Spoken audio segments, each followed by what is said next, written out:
Bonjour à tous. On se retrouve aujourd'hui pour une vidéo concernant la 6700P. Nous allons parler aujourd'hui des touches de fonction de cette machine. Je vais vous présenter les touches visibles ici et quelles sont leurs utilisations. Alors tout d'abord, on a la touche mode. Cette touche nous permet d'accéder aux différents modes qui sont d'ailleurs présentés sur votre carte de points. Le mode 1, le mode 2 et le mode 3, d'accord? Donc c'est en appuyant sur cette touche que vous passerez facilement d'un mode à l'autre.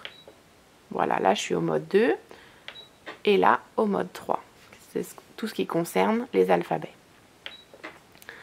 Alors si je me remets au mode 1, ici, en appuyant sur la touche qui est juste à côté, la touche d'affichage des points, vous avez soit l'ensemble des points qui est affiché, soit le détail du point sélectionné. Donc là, on a sélectionné le point 1 et ici, on a le détail, la largeur de point et la longueur de point qui sont réglables avec ces deux molettes.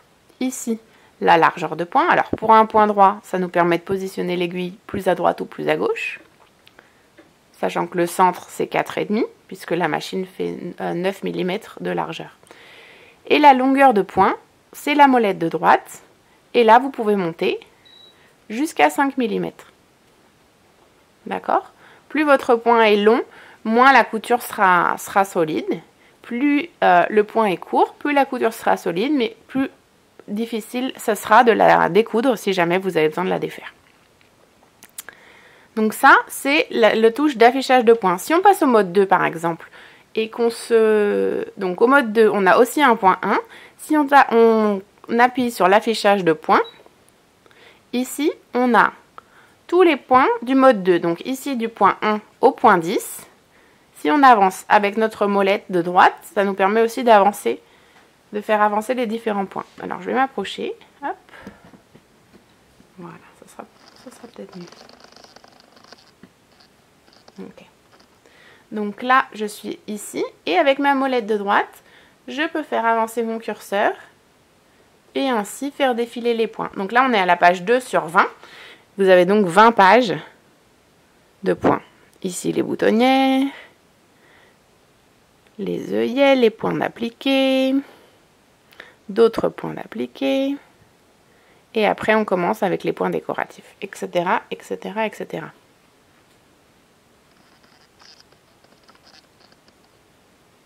Donc ici, en appuyant sur la touche affichage de points. Si j'appuie à nouveau ici, alors cet affichage disparaît et là on a les caractéristiques du point sélectionné.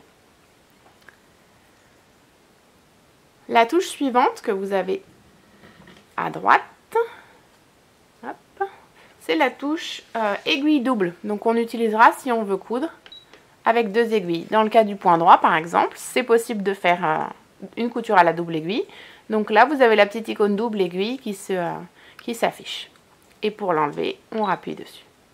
On confirme qu'on veut faire un passage à l'aiguille simple. Ensuite, ici, on a la touche miroir. Alors, cette touche, elle est très intéressante pour les points décoratifs. Donc, par exemple, le point 129,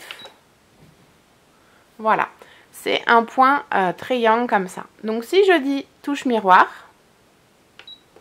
là, le point a eu une translation vers la droite, ok? Si maintenant j'appuie à nouveau, là, on a une translation par rapport à une ligne horizontale, c'est-à-dire que la pointe du triangle qui était en haut, maintenant elle est en bas. Et le dernier mouvement, ça va être de retourner l'image sur l'axe vertical. Voilà, donc là, on a fait le tour. Sur ce point, finalement, vous avez 4 options possibles grâce à l'image miroir et grâce à cette touche. C'est pour ça qu'ici vous avez une petite icône. Là vous voyez qu'on est sur 3 modifications et quand on appuie sur la dernière, on revient au point initial. Vous avez aussi une autre icône juste à côté ici qui va nous dire l'élongation choisie du point et c'est contrôlé par la touche qui est juste à côté de l'effet miroir. Donc pour tous les points décoratifs, vous avez la possibilité d'allonger le point. C'est-à-dire qu'en appuyant sur cette touche, vous pouvez allonger le point, donc 2 fois, 3 fois, 4 fois ou 5 fois. Donc si vous faites des essais après sur un tissu, vous verrez que votre point qui ici est un triangle d'une taille comme ça. Plus vous l'allongez, plus le triangle va être étiré, c'est-à-dire vous aurez la même largeur, mais le triangle sera beaucoup plus allongé. Donc ça peut être intéressant pour varier les effets des points décoratifs. Ensuite, je continue sur les touches. Ici, vous avez la touche bobinage pour remplir la canette de votre machine. Donc ces deux molettes, ce sont des molettes de sélection, de réglage, de longueur de point, de largeur de point. Et elles vous permettent aussi de naviguer dans les menus. Après, ces touches-là, elles vont vous permettre, donc par exemple celle-ci, c'est la touche dossier. Alors cette touche, elle a deux fonctions. Elle peut vous permettre de stocker ou de récupérer des combinaisons de motifs déjà programmées, ou d'enregistrer ou d'effacer les modifications ou les réglages du point favori. Donc ça, on le verra un petit peu plus tard dans d'autres vidéos, quand on fera des combinaisons de points. Alors, ces deux flèches ici, ce sont les touches directionnelles, et elles sont utiles pour sélectionner le motif de point, pour éditer une combinaison de motifs, ou alors si vous souhaitez déplacer le curseur sur une combinaison ou sur un mot, pour vous replacer, pour rajouter une lettre ou un élément au centre d'un mot. Donc c'est ces touches-là qu'on va utiliser. Là, si j'appuie sur ça, ça me fait juste varier. Alors, si j'appuie sur ces touches-là de direction, ça me fait varier dans le menu les points. Voilà, le 132, le point 133, le point 134, etc. Alors, la touche B, ici, c'est la touche de recommencement. Donc, dès qu'on veut recommencer une combinaison de motifs depuis le début, on appuie sur cette touche et la machine comprendra qu'on recommence à zéro. Alors ensuite, ici, vous avez la clé qui est très importante, puisqu'à tout moment, si vous souhaitez faire des opérations sur votre machine, changer la plaque, remplacer la canette, changer l'aiguille, nettoyer, etc. Je vous incite à verrouiller, c'est la touche de verrouillage, voilà. Et là, la machine est verrouillée, c'est-à-dire il n'y a plus aucune autre touche qui va fonctionner, si ce n'est le déverrouillage. Donc là, vous pouvez faire tout ce que vous voulez sur votre machine, elle pourra pas fonctionner, et du coup, c'est une touche de sécurité. C'est important de l'avoir en tête pour toutes ces opérations qui peuvent sinon vous blesser à cause de l'aiguille.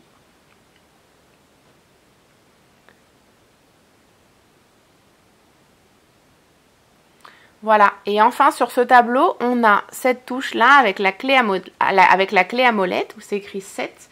Et cette touche-là, c'est la touche réglage. Donc ça va vous permettre de passer en mode réglage de la machine et de personnaliser les paramètres internes. Pour défaire le verrouillage, on appuie ici et voilà. Et ensuite, ici en bas, vous avez les numéros. Donc qui vous permettent d'accéder au point directement si vous savez le point que vous voulez introduire. Par exemple, je veux le point 96, donc je fais 0,96 parce que j'ai ma carte de points. Et là, j'ai directement le point voulu. D'accord? Ici, hop, directement. Et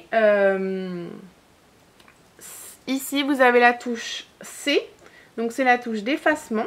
C'est sur cette touche que vous appuyez si vous voulez supprimer un motif ou alors annuler les réglages que vous venez de faire. Si par exemple sur ce motif je vais changer la largeur de point, changer la longueur de point et que finalement je veux tout annuler, j'appuie ici et là on revient à 0. D'accord? Si je rappuie sur 0,96, les réglages sont à nouveau sur le 0. Sur les réglages de base, on a perdu les réglages que je venais de faire. Et ensuite vous avez la touche M, donc c'est celle-ci qu'on va utiliser notamment pour ajouter des lettres ou ajouter une combinaison de motifs. Elle nous permet de sélectionner le motif de notre choix, d'enregistrer des combinaisons ou de confirmer certains réglages. Ça serait un peu la touche OK ou valider. Voilà, et après sur la gauche, vous avez les points, vous avez les touches que l'on retrouve dans la plupart des machines électroniques Janome que vous connaissez donc sans doute. La touche point d'arrêt automatique, la touche aiguille position haute ou position basse, la touche coupe-fil, la touche marche arrière, la touche start-stop. Attention, cette touche, elle est active que lorsque la pédale n'est pas branchée. D'accord? Si là, j'appuie, il ne va rien se passer parce qu'on va me dire débranche ta pédale. D'accord? Et le variateur de vitesse qui vous permet de modérer votre vitesse sans avoir à le faire directement à la pédale. Ici, vous pouvez décider de coudre à vitesse lente. Et du coup, même si vous appuyez très fort sur votre pédale, la machine ira à vitesse lente. Donc ça, c'est des touches très très utiles et c'est pour ça qu'elles sont placées près de vous pour les utiliser pour chaque couture. Voilà, je crois que j'ai fait le tour de toutes les touches et toutes les fonctions auxquelles elles permettent d'accéder pour la Janome 6700P. N'hésitez pas si vous avez des questions dans les commentaires et je vous dis à bientôt. Au revoir.